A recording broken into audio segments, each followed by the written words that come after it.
el Evangelio según San Mateo, el capítulo 8. Y esta vez vamos a leer varios versículos. A partir del versículo 28, capítulo 8, versículo 28, hasta el capítulo 9, versículo 8. Los grandes contrastes que hay en la palabra del Señor. Y qué bueno es prestar atención. Lea si gusta conmigo la bendita, gloriosa y maravillosa palabra de Dios. Y dice así: cuando llegó a la otra orilla, a la tierra de los Gadarenos, vinieron a su encuentro dos endemoniados que salían de los sepulcros, feroces en gran manera, tanto que nadie podía pasar por aquel camino. Y clamaron diciendo: ¿qué tienes con nosotros, Jesús, Hijo de Dios? ¿Has venido acá para atormentarnos antes de tiempo? Estaba pasando lejos de ellos un hato de muchos cerdos. Y los demonios le rogaron diciendo: si nos echas fuera, permítenos ir a aquel hato de cerdos. Él les dijo: id. Y ellos salieron y se fueron a aquel hato de cerdos. Y aquí todo el hato de cerdos se precipitó en el mar por un despeñadero y perecieron en las aguas. Y los que los apacentaban huyeron y viniendo a la ciudad contaron todas las cosas y lo que había pasado con los endemoniados. Y toda la ciudad salió al encuentro de Jesús, y cuando le vieron, le rogaron que se fuera de sus contornos. Entonces, entrando Jesús en la barca, pasó al otro lado y vino a su ciudad. Y sucedió que le trajeron un paralítico tendido sobre una cama. Y al ver Jesús la fe de ellos, dijo al paralítico: ten ánimo, hijo, tus pecados te son perdonados. Entonces algunos de los escribas decían dentro de sí: este blasfema.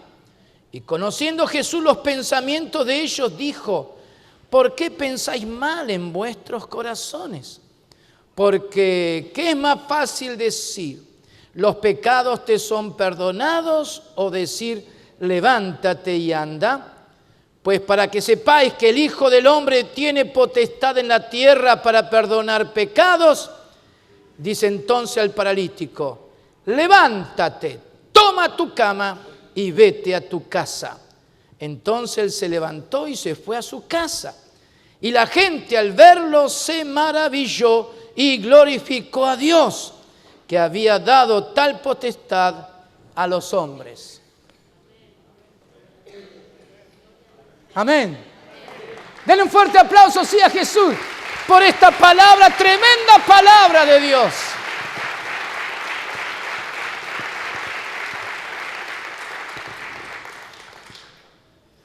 La palabra de Dios tiene poder.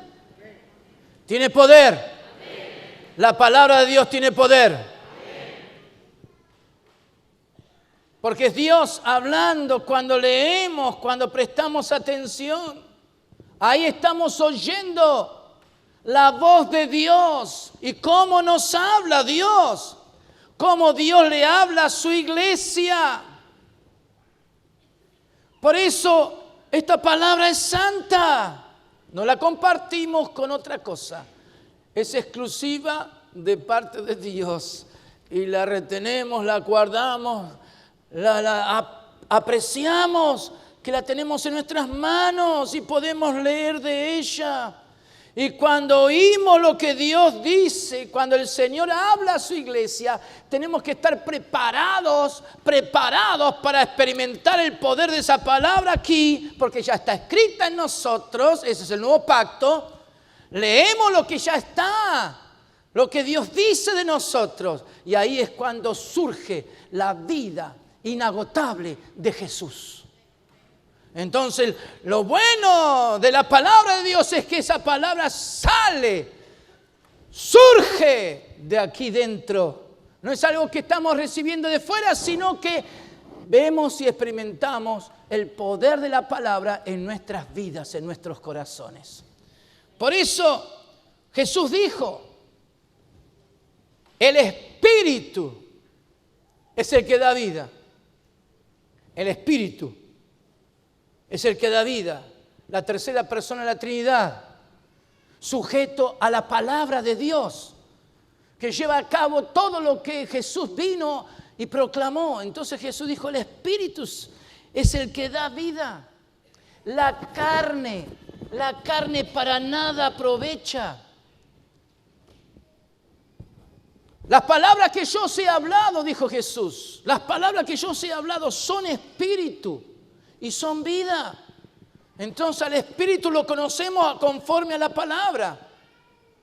No tiene que ver con sentimientos, ideas, pareceres. No tiene que ver con aquellas cosas que el alma puede producir por sí misma.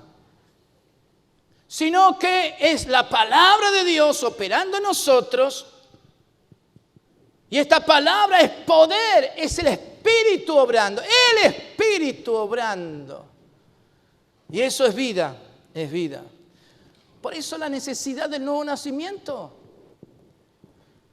En 1 Juan capítulo 5, versículo 4 dice, porque todo lo que es nacido de Dios, todo lo que es nacido de Dios, lo que nació del corazón de Dios, en Dios, por medio del Hijo, todo lo que es nacido de Dios, como dice, vence al mundo. Lo que es nacido de Dios. No lo que el hombre puede provocar por sí mismo, pero esa vida que tenemos en nosotros, lo que es nacido de Dios, y nosotros somos nacidos de Dios, dice que lo que es nacido de Dios vence al mundo. Porque ya no somos del mundo, pertenecemos al reino de los cielos. Entonces todo lo que es nacido de Dios vence al mundo. Y esta es la victoria que ha vencido al mundo, nuestra fe. Esa fe que Jesús impartió, implantó en nosotros, mediante esa fe somos más que vencedores. Somos más que vencedores. Y eso es lo que la iglesia tiene. Eso es lo que la iglesia tiene y por eso afirmamos esta verdad ahora. En esta imagen, la iglesia es victoriosa. Dígalo conmigo. La iglesia es victoriosa. ¿Cómo? La iglesia victoriosa. ¿Por qué? Porque la iglesia es creación de Dios. La segunda obra de creación. El segundo Adán, el postrer Adán. Él dio origen a la iglesia. Él creó a la iglesia. Entonces la iglesia es victoriosa. La iglesia es victoriosa. Y no nos vamos a cansar de declararlo. La iglesia es victoriosa. ¿Cuántos son iglesia aquí? Entonces somos más que vencedores. Amén. Entonces Dios está queriendo abrir nuestra mente, revelarnos esta grandeza. Y hay que estar preparados. Como iglesia no podemos estar con una actitud pasiva. No podemos decir, bueno, las cosas se han dado de esta manera, no puedo vivir de otra forma. Por eso el Espíritu Santo está trayendo renovación. Y aquí está otra imagen. Renovación en el espíritu de la mente. ¿Qué cosa está haciendo el Espíritu Santo? Nos está renovando, cambiando, produciendo lo que no estaba antes. En el espíritu de la mente. Porque somos iglesia. Entonces tú tienes que abrirte a esto. Tú tienes que abrirte a este cambio. Estos cambios que son producto del espíritu. Tú no puedes permanecer con una actitud como siempre la tuviste. Con una mente hasta ahí. No, hasta ahí llego. No puedo más. No tengo más ilusiones, ya intenté, pero no puedo. No es así en Cristo. Hay que tener un cambio en el espíritu y la mente. Nuestra mente tiene que pensar distinto de lo como hemos pensado hasta aquí. El Espíritu Santo viene a cambiar los paradigmas. Ese modelo de vida que tenemos. Esos patrones de vida que han marcado nuestra existencia. Entonces el Espíritu Santo viene para abrir nuestro corazón y nuestro entendimiento sea ampliado. Como algunos lo han dicho, en este tiempo el Señor me abrió el coco. ¿Por qué? Porque algo que no estaba en la mente, en el corazón, lo que se estaba pensando no era lo correcto. Entonces Dios viene a traer una renovación en el entendimiento. ¿Cuánto dicen gloria a Dios? Claro que son cambios profundos. Claro que es dejar atrás lo que quizás en su momento nos dio seguridad en la vida, cierta estabilidad. Y uno se acostumbra a esa forma de vida. Pero el Señor dice, no, no es así. Yo vine para dar vida y vida en abundancia. Entonces, vivir en la escasez y en la estrechez no se necesita mucho. Ya uno vivió, nació así. Pero se necesita un grado de fe mucho más grande para vivir en la abundancia de Dios, según las riquezas de su gloria en Cristo Jesús. Dios es un Dios de riquezas. Dios es un Dios de abundancia. Dios es un Dios que quiere dar a sus hijos mucho más de lo que uno puede pensar y aún pedir y entender. ¿Cuántos están preparados para eso? ¿Cuántos están preparados? Entonces, podemos ir a esta palabra que nos trae tanta luz. Si estás preparado, vamos a compartir primero lo que está en el capítulo 8. Lo hemos leído. Cuando llegó Jesús a la orilla, al otro lado del Jordán, a la tierra de los Gadarenos. Entonces, muy oportuno ubicarnos geográficamente donde estaba la tierra de los Gadarenos. ¿Y quiénes eran ellos? Entonces la historia misma que tenemos aquí, la palabra de Dios nos dice de dónde surgieron estos Gadarenos. Cuando Josué, o mejor dicho, Moisés,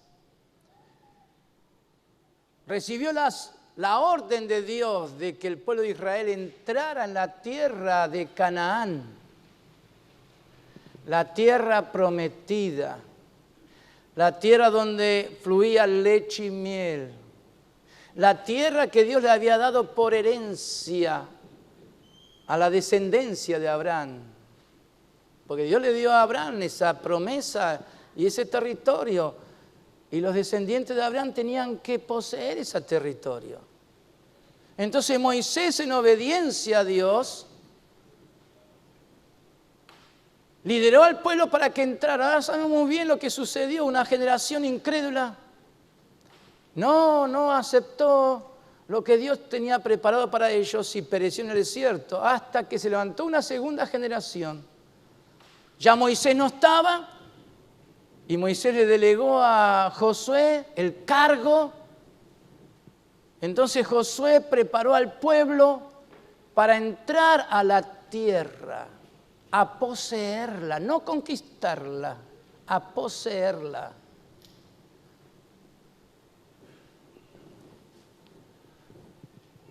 Pero ya había un grupo de las 12 tribus. La tribu de Rubén, la tribu de Gad y media tribu de Manasés, que cuando llegaron de este lado del Jordán, fueron a Moisés y dijeron: mira, Moisés, todo está muy bien por delante, del otro lado del Jordán, pero nos gustaría quedarnos de este lado. Entonces Moisés convino con ellos, hizo pacto, y eso se lo encargó a Josué.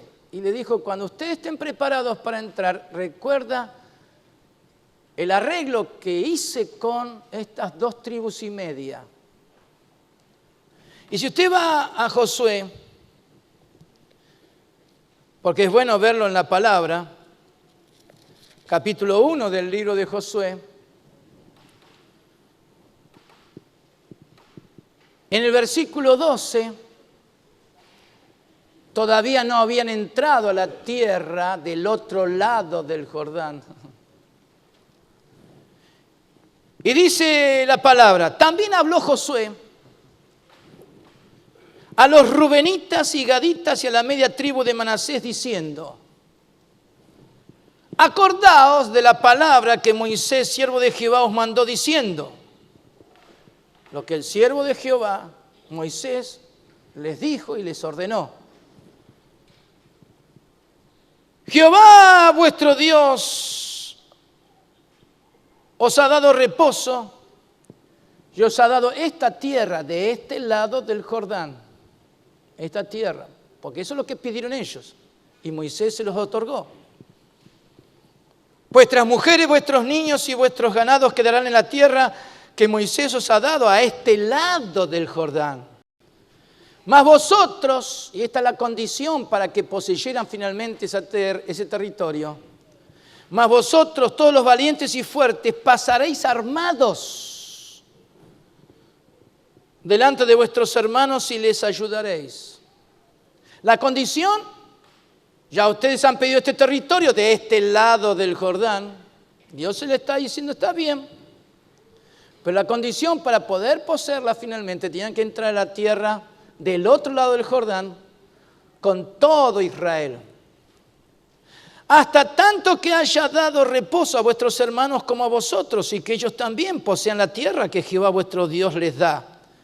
Y después volveréis vosotros a la tierra de vuestra herencia.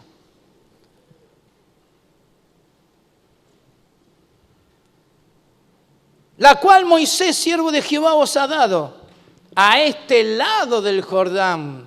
Vuelve a repetir: hacia donde nace el sol, y entraréis en posesión de ella. Las 2 tribus y media dijeron: está bien, estamos de acuerdo, aceptamos las condiciones, vamos a luchar, vamos a entrar con nuestras armas para pelear junto a Israel contra los enemigos, a fin de que todo Israel, las demás tribus, posean ese territorio que Dios les ha dado por herencia a la descendencia de Abraham. Y así fue. Durante 7 años lucharon y Dios les fue dando victoria tras victoria, y el pueblo de Israel alcanzó la bendición de poseer el territorio. Ahora bien, si ustedes vienen a Josué capítulo 22, Josué capítulo 22, ahora, porque ellos habían cumplido con ese requisito, Josué les habla a estas 2 tribus y media. Lo tenemos ahí en Josué 22, versículo 8. Les habló Josué diciendo: volved a vuestras tiendas. Oigan bien,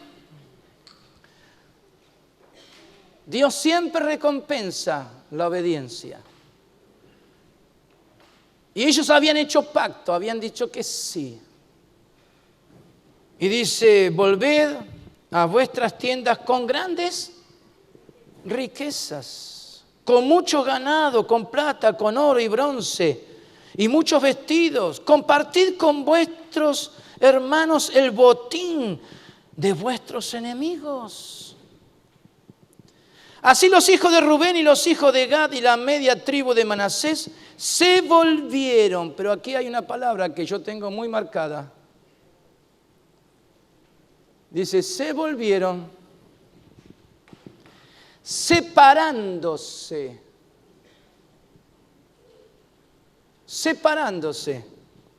de los hijos de Israel.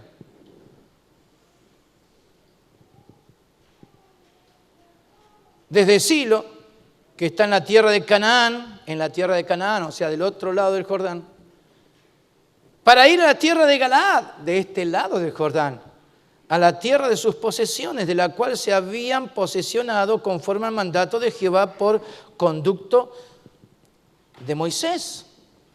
Entonces parecía que todo estaba en orden, pero es muy significativo la palabra de Josué. Ellos avanzaron con todo Israel. La condición de entrar con las armas. En el libro de Números dice que si ellos decidían lo contrario y entraban sin armas, entonces significaba que iban a poseer el territorio también junto con los de Israel del otro lado. Pero no, ir con armas significaba que estaban dispuestos a volver a su lugar de origen, por decirlo así, de este lado del Jordán. Ahora, ellos sabían que las cosas no eran del todo bien hechas. Se habla mucho y se enseña de la voluntad de Dios absoluta o la voluntad de Dios permisiva. Es la voluntad de Dios, pero hay una voluntad que es final, absoluta, 100%, y hay otra voluntad parcial.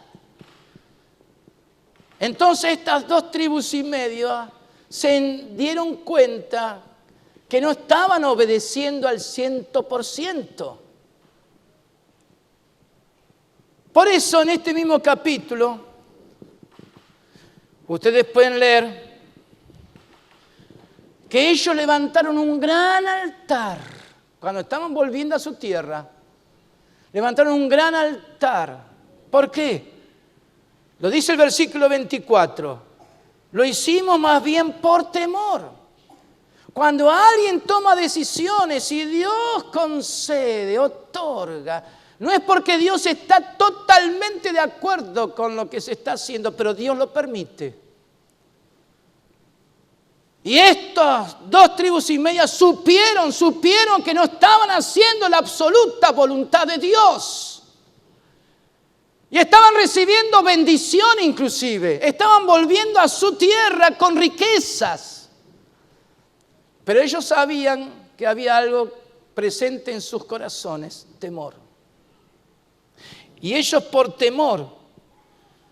¿Temor de qué? De que mañana vuestros hijos, dijeron ellos, cuando las demás tribus se dieron cuenta de lo que estaban haciendo, de que vuestros hijos digan a nuestros hijos, ¿qué tenéis vosotros con Jehová, Dios de Israel?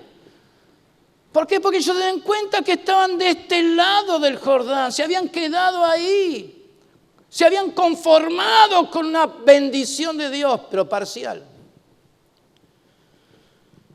Y ellos mismos dijeron, es interesante leer todo este pasaje, Jehová ha puesto por lindero el Jordán entre nosotros y vosotros. Ellos se daban cuenta que la diferencia de los que estaban de este lado del Jordán no era la misma bendición que los que estaban del otro lado del Jordán, las demás tribus de Israel. Entonces ellos dijeron, el día de mañana, todo Israel se va a levantar contra nosotros, contra nuestra descendencia, nuestras generaciones futuras, y van a decir ustedes por un lado y nosotros por otro, y va a haber división, separación. Eso es lo que produce cuando hay una voluntad, cuando se acepta la voluntad de Dios parcialmente. Cuando se lucha contra Dios y se dice las cosas tienen que ser de esta manera. Y ellos dijeron a nosotros nos parece mejor quedarnos aquí, estamos bien. Esta tierra al lado del desierto, porque ellos quedaron ahí, pegados al desierto. Es buena, podemos quedarnos aquí. ¿Para qué ir del otro lado del Jordán? Es así como Dios no impone. En ellos no hubo fe para creerle a Dios, para entender los caminos de Dios y el propósito de Dios.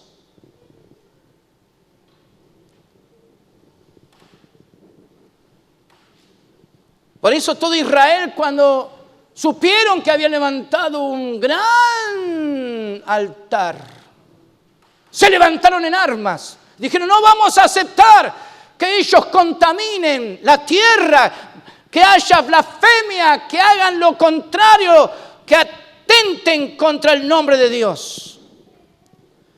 Y claro, ahí fue un sumo sacerdote para hablar con ellos. Y ellos dijeron, no, lo que pasa es que lo hicimos por temor, porque la vida de nuestra descendencia, las generaciones futuras, ¿qué va a pasar con ellos? Y por eso levantamos este altar. Porque fíjense, yo quiero que miren bien lo que dijeron los del otro lado del Jordán. Las 9 tribus y media, los restantes. En el versículo 19. Si os parece, claro, haciendo lo que habían hecho, levantar al altar no conforme a lo que Dios había establecido, si os parece que la tierra de vuestra posesión es inmunda, si están conscientes que lo que están pisando no es el territorio que Dios prometió, donde iba a haber abundancia del bien de Dios. Si os parece que la tierra de vuestra posesión es inmunda, pasaos a la tierra de la posesión de Jehová. Entonces todos estaban conscientes de algo, la posesión de Jehová era del otro lado del Jordán. Y aquí está el secreto, en la cual, del otro lado del Jordán, en Canaán, en tierra de Canaán, en la cual está el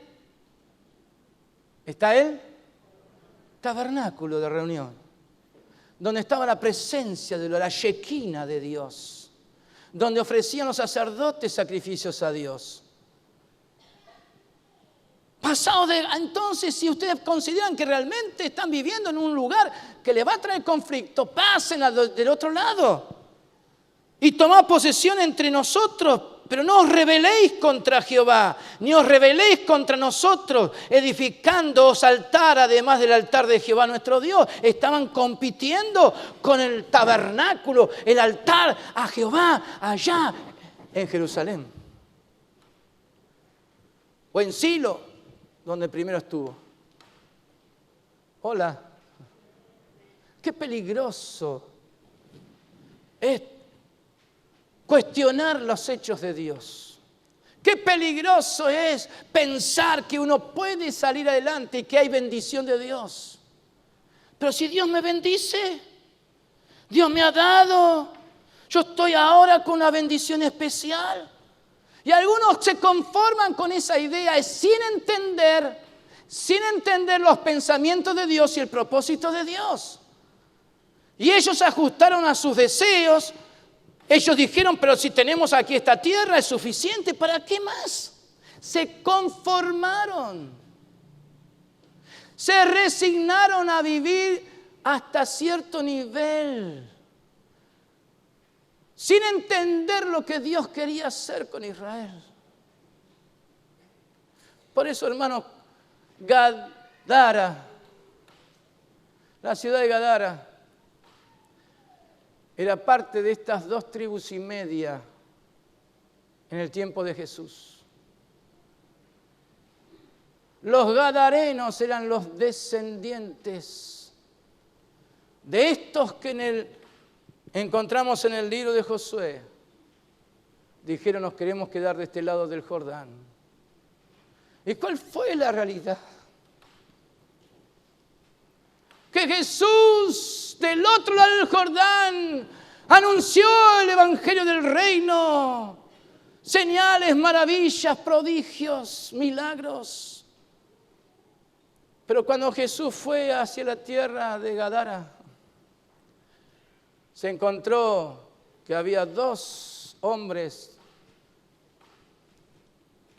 endemoniados. ¿Qué significa? Que no tenían dominio sobre sí mismos. Una cosa es opresión demoníaca, que aturde, atormenta. Otra cosa es posesión, cuando ya los espíritus inmundos, Los demonios toman control de todo el ser. Ya el hombre no piensa por sí mismo, no tiene voluntad propia. Por eso dice la Biblia, lo hemos leído, que estos dos endemoniados eran feroces en gran manera. ¿Y dónde habitaban ellos? ¿Dónde habitaban? Entre los sepulcros, en el cementerio, identificados con la muerte. Y estos dos tremendos hombres tenían a toda la ciudad atemorizada, de tal manera que nadie pasaba por ese camino.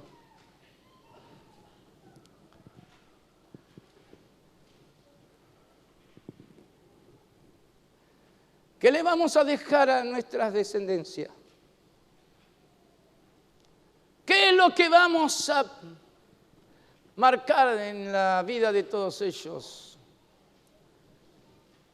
Porque ellos estaban viviendo el resultado de las decisiones que tomaron cuando llegaron a ese lugar, sus padres. No entendieron por qué una generación terminó en el desierto, sepultados por la arena. La voluntad permisiva de Dios. De tal manera que los demonios hablaron y salieron de estos dos. ¿Y a dónde fueron? A un hato de cerdos. Algunos dicen que eran como 2000, según otro evangelio. 2000 cerdos. ¿Y qué dijeron los demonios? Déjanos ir a estos. Y Jesús les dio permiso, vayan. Y estos cerdos se despeñaron y terminaron en el mar ahogándose todos. ¿De dónde habían salido los endemoniados? Del cementerio. ¿Y qué terminó? En un cementerio ahora, no en la tierra, sino en el mar. Ahora, ¿por qué cerdos? ¿Por qué Jesús permitió los cerdos?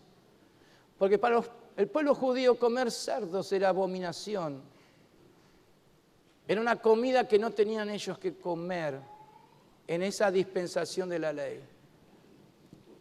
Y estos estaban beneficiándose, haciendo negocio, vendiendo lo que nunca tendrían que haber estado haciendo.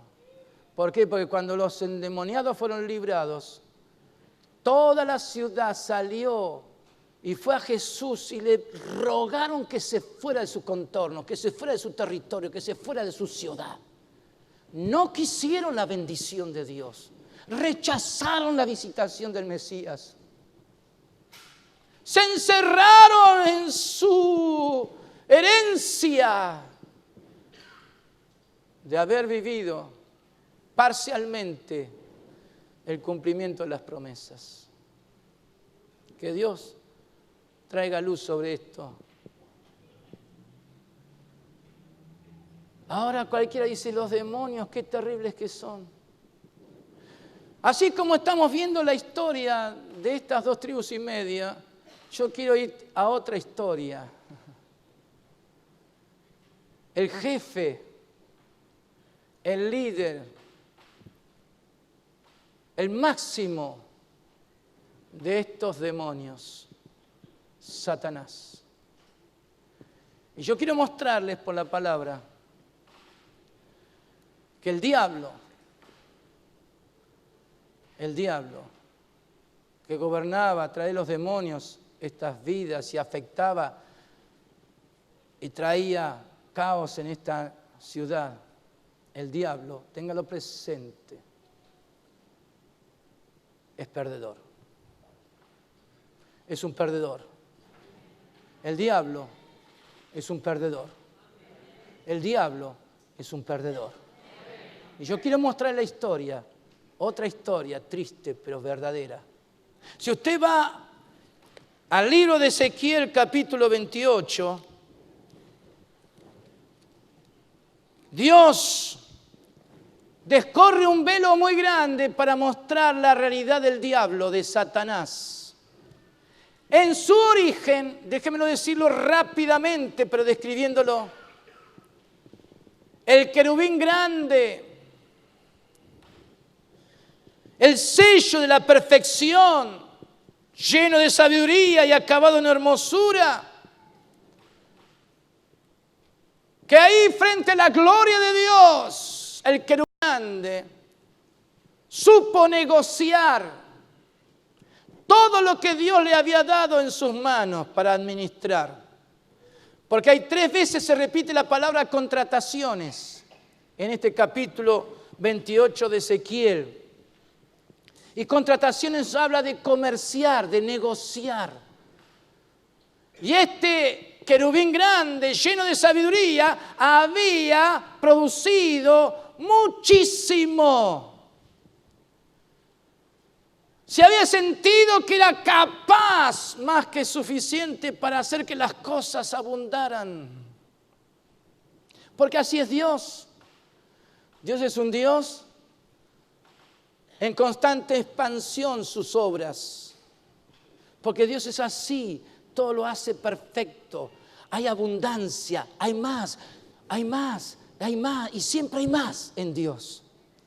Y este querubín dice que puso su corazón como corazón de Dios.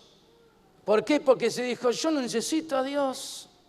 Yo soy suficiente, yo puedo hacer las cosas a lo grande. Y cuando se enalteció su corazón y ahí surgió la iniquidad,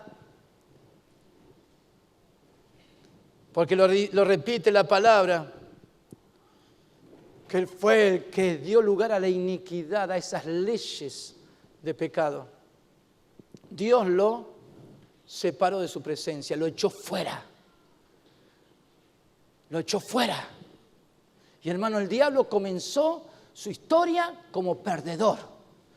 Porque quiso arrebatarle el lugar a Dios, quiso tomar la gloria de Dios, quiso hacerse dueño de lo que administraba de parte de Dios y perdió todos sus derechos. Perdió todo lo que tenía y había esgrimido hasta ese momento. Y lo único que le quedó es lo que dice en versículo 18. Con la multitud de tus maldades, con la iniquidad de tus contrataciones, profanaste tu santuario. Yo pues saqué fuego de en medio de ti, el cual te consumió y te puse en ceniza sobre la tierra a los ojos de todos los que te miran. Entonces Dios lo separó de su presencia. Perdió. El diablo es un perdedor.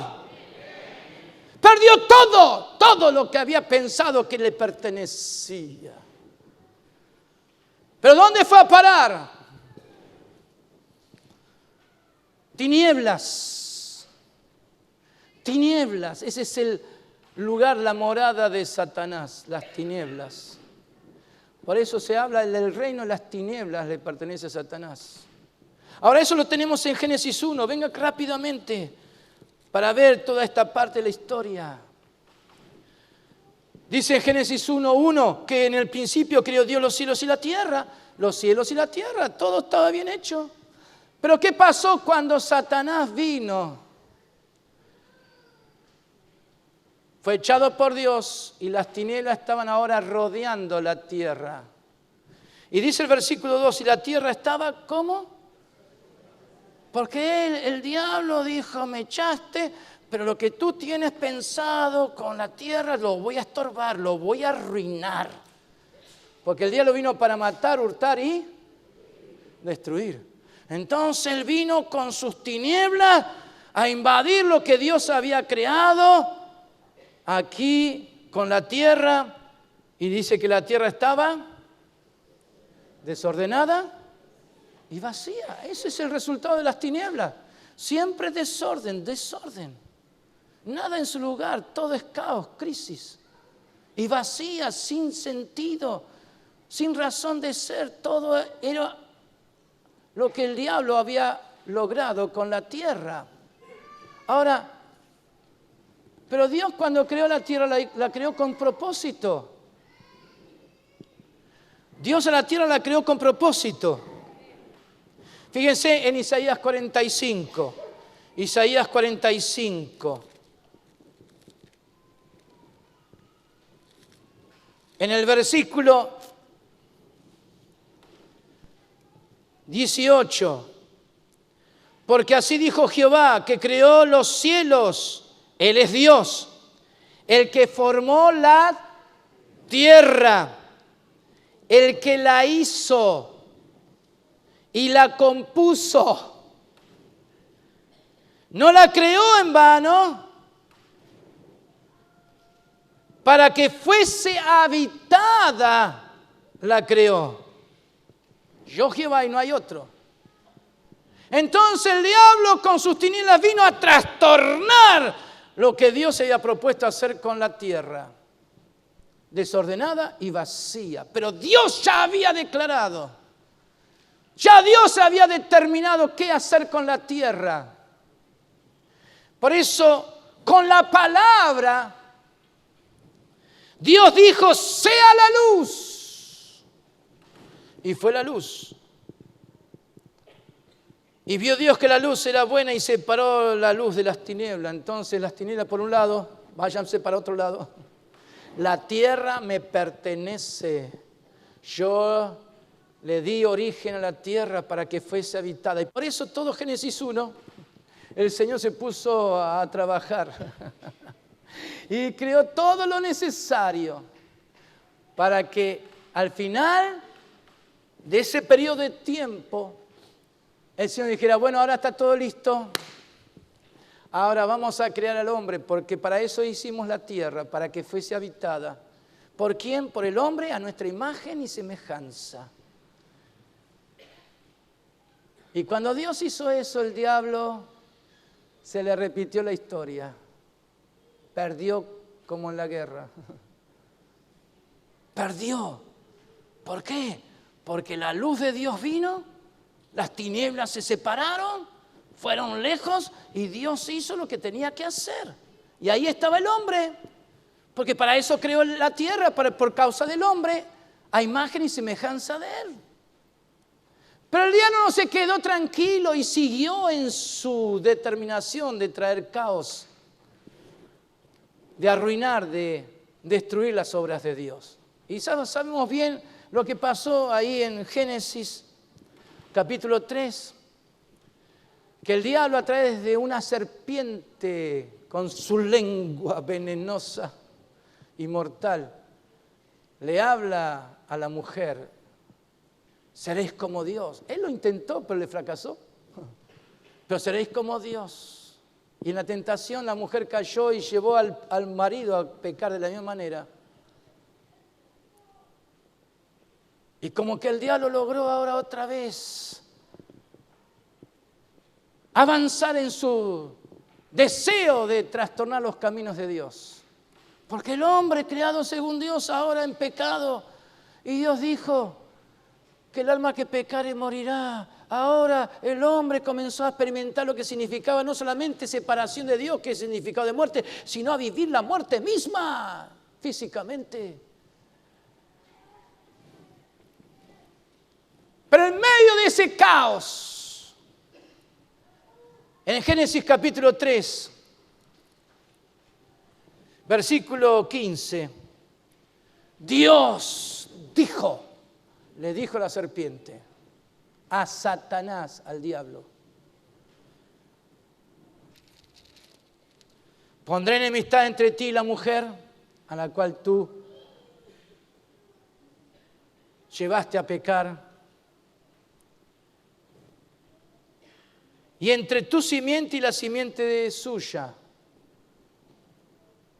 Esta te herirá en la cabeza y tú le herirás en el calcañar. Dios dio una palabra de fe, que de la mujer nacería aquel que iba a herir de muerte a la serpiente antigua. Hola. Y el diablo supo lo que significaba eso. ¿Por qué? Porque a partir de ese momento él no pudo evitar, porque él es perdedor, no pudo evitar que surgieran hombres de fe con esta visión, con este conocimiento de Dios que iba a traer restauración, que iba a traer salvación, que iba a redimir al hombre de su pecado. Por eso una Abel fue un hombre de fe que venció. Vino un Noé que salvó su familia del juicio divino. Vino un Abraham que le creyó a Dios y se gozó viendo el día del Señor. Esa fe, esa fe. ¿Por qué? Porque fue conforme a la palabra y la promesa de Dios. Vino un Isaac, un Jacob, un José, un Moisés, un Josué, un David y cuántos hombres que se levantaron sobre una realidad humana y demoníaca. Y le creyeron a Dios y Dios los bendijo y los hizo ser más que vencedores. Porque el diablo sabe la que se le venía encima. Por eso, volviendo otra vez a Mateo 8, cuando Jesús pisa ese territorio y los demonios le hablan, ¿qué fue lo que le dijeron los demonios? ¿Qué tienes con nosotros? Somos espíritus enviados, espíritus malignos enviados por el jefe Satanás. ¿Qué tienes con nosotros? Y ellos entendieron que algo estaba pasando. Y Jesús, Hijo de Dios, ¿has venido para atormentarnos? ¿Saben qué significa atormentar? Tortura, azote. ¿Has venido para hacernos daño?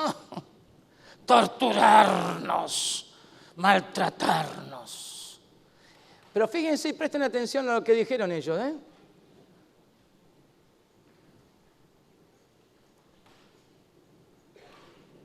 Los demonios dijeron, has venido para atormentarnos antes de tiempo.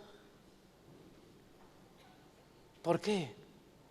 Porque todavía la descendencia de la mujer no le había pisado la cabeza a Satanás. Pero la fe de Jesús ya habilitó las obras de Dios. Y en ese anticipo, ellos supieron que no podían con este Jesús. Le dijeron entonces, si nos echa, si nos saca, porque ellos tenían agarrado a estos dos hombres y no los querían soltar. Si nos echan, déjanos ir a ese acto de cerdos, la abominación de Israel. Y Jesús dijo, vayan, que se lo merecen. Porque eso no merecen vivir esos cerdos. Porque atenta contra el pueblo de Israel. Y se fueron los demonios, así terminaron. Antes vivían en un cementerio en la tierra, ahora están allá en el cementerio en el mar. Hola, Satanás perdió, nuevamente perdió el dominio de esta gente a través de los demonios, perdió su control. Y hermano, eso también lo tenemos con los 70, previo a la cruz. ¿Por qué? Porque Jesús mandó a los 70 en Lucas 10. Vayan en mi nombre, lleven salvación, lleven sanidad, ministren el reino de Dios. Y fueron y volvieron y dijeron, Señor, ¿sabes qué? Hasta los demonios se nos sujetaron. ¿Por qué? Porque respondían a la palabra de Dios. Y Jesús dijo, sí, porque yo lo vi a Satanás caer como un rayo. Donde ustedes iban, de tal manera el reino en ustedes hizo que Satanás perdiera, porque es un perdedor Satanás. El diablo es un perdedor.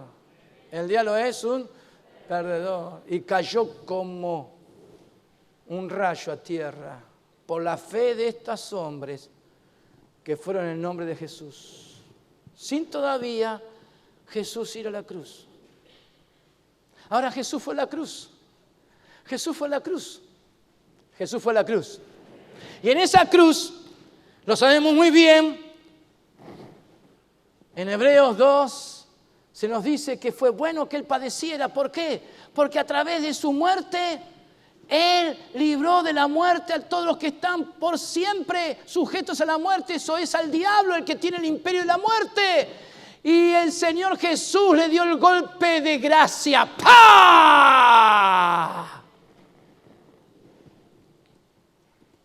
La cabeza de Satanás, la cabeza de la serpiente, fue herida de muerte. Jesús venció. Jesús venció. Jesús venció. Y el diablo perdió todo. El diablo perdió todo. Porque el diablo es un perdedor. ¡Jeje! ¡Jeje! ¡Es bueno! Está en la voluntad de Dios 100%. Es bueno buscar el reino de Dios y su justicia. Porque el diablo ya está vencido. Por eso Jesús prometió enviar al Espíritu Santo que iba a traer convicción de pecado, de justicia y juicio. ¿Por qué juicio? Porque el Espíritu Santo vino ahora a la iglesia para decir que el príncipe de este mundo ya fue juzgado en la cruz una vez y para siempre. Una vez y para siempre. Y sobre el nombre diablo, perdedor, es lo que Dios declaró. Es un perdedor. Es un perdedor.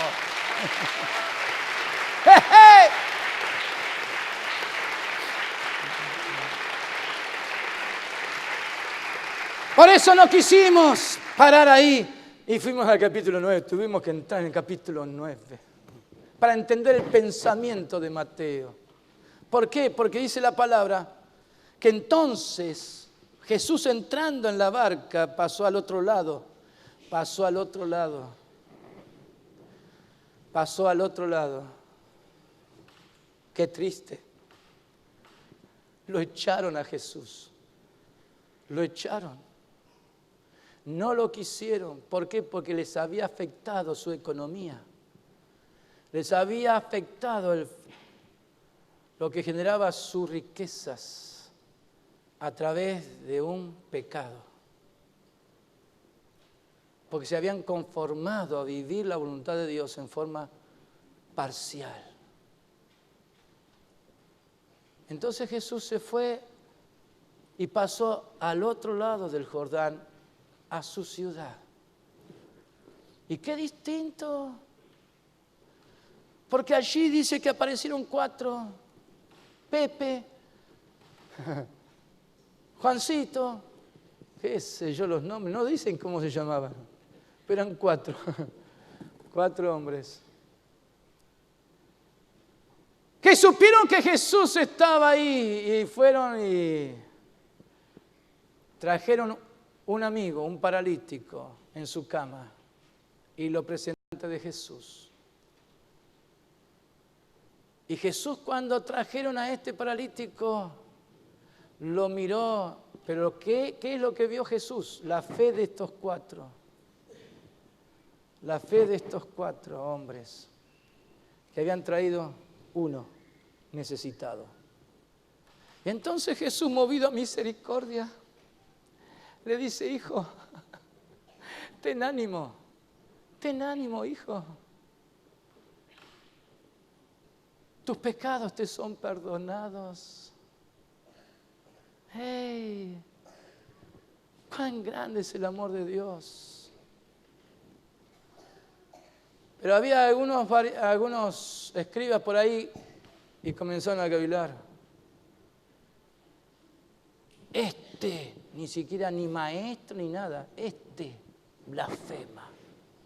Está en contra de Dios, está diciendo algo que no podemos soportarlo. Y Jesús dijo: ¿por qué pensáis mal? ¿Por qué le dan lugar a los pensamientos? ¿No les interesaba el bien de este hombre? ¿No entendieron la fe de estos 4 hombres? ¿No les interesaban las promesas de Dios? ¿No querían entender el propósito de Dios para con ellos y para con todo el mundo? Simplemente estaban arraigados en sus pensamientos, en su opinión, en su juicio y justicia propia. Y dijeron: blasfema, este hombre blasfema, ¿cómo va a perdonar pecados? Y Jesús le dice: pero ¿qué es más fácil? ¿Qué es lo más fácil o qué es lo más difícil? Entonces, si sabemos qué es lo más fácil, sabemos qué es lo más difícil. ¿Decir a este hombre tus pecados te son perdonados o decirle levántate, toma tu lecho y vete a tu casa? Ninguna de las dos cosas ellos estaban preparados para vivir y experimentar. Ni querían saber nada del perdón de pecado y menos de sanidad. ¿Qué podían hacer ellos? Y Jesús dijo, para que sepáis que toda potestad les he dado al Hijo de Dios. Te digo a ti, porque ya te dije tus pecados te son perdonados. Ahora lo más fácil, levántate, toma tu lecho y vete a tu casa. ¿Y qué pasó? ¿Qué pasó? ¿Qué pasó? ¿Qué sucedió? Y que el paralítico se levantó. Se levantó. Tomó su lecho y como le dijo Jesús, bueno, si vos me lo decís, yo me voy. Y se fue a su casa. Yo no sé lo que pasó esa noche, pero me imagino que habrá visto una fiesta. Seguro que fue y se cocinó unas cuantas pizzas. Invitó a todos los amigos para decirle aquí estoy, aquí estoy, aquí estoy, con una certeza y seguridad de salvación tan grande. Y encima mis pecados no solamente han sido perdonados, sino que ahora estoy acá como un ganador. Estoy acá como un ganador. ¿Por qué? Porque ganó la vida eterna y la salud física. Hola, hola. Y por eso la gente dice la palabra que se maravilló. Y hay otra vez la palabra esa, maravilló. ¿Por qué? Porque en el versículo 10 del capítulo 8 Jesús se maravilló, vino la fe del centurión cuando le dijo, lanza tu palabra y va a ser sano. Los discípulos después se maravillaron, vino a Jesús cuando dijo, reprendió al viento y a la mar y se hizo grande bonanza. ¡Ah, qué fe! Y ahora a la gente le tocó maravillarse. ¿Por qué? Porque hubo cuatro que supieron creer que Jesús era poderoso para levantar a este perdedor, porque había perdido la vida, la fuerza, todas las posibilidades de vivir como era digno. Pero la fe de ellos era suficiente para creer que había llegado el momento de los grandes cambios. Y ese perdedor pasó a ser un ganador. Pasó a ser un ganador. Pasó a ser un ganador. Pasó a ser un ganador.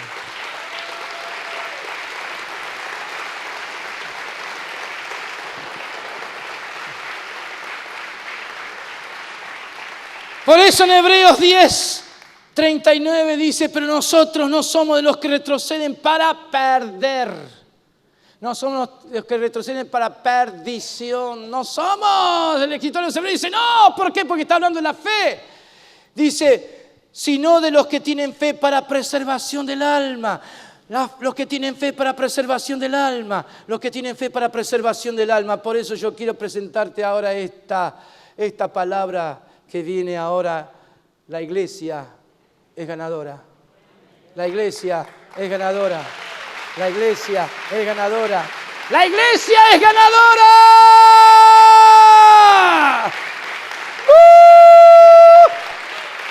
¡Dilo conmigo! La iglesia. La iglesia. La iglesia es ganadora. Es ganadora. ¡Aleluya! Y si quiero que te lleves algo ahora, es lo que ahora quiero ponerte aquí en pantalla. Dos cosas a vos, a ustedes allá arriba, a todos los que nos ven. Sea un vencedor. No es tiempo para que vivas en derrota. No es tiempo para que digas, soy así, ¿qué voy a hacer? Mi vida está así, mi molde. He intentado y soy así de cara larga, melancólico. No, sé un vencedor. Sé un vencedor, no le debes nada al diablo, no le debes nada al mundo, no le debes nada a la carne, porque sos iglesia. Sé un vencedor, sé un vencedor, sé un vencedor.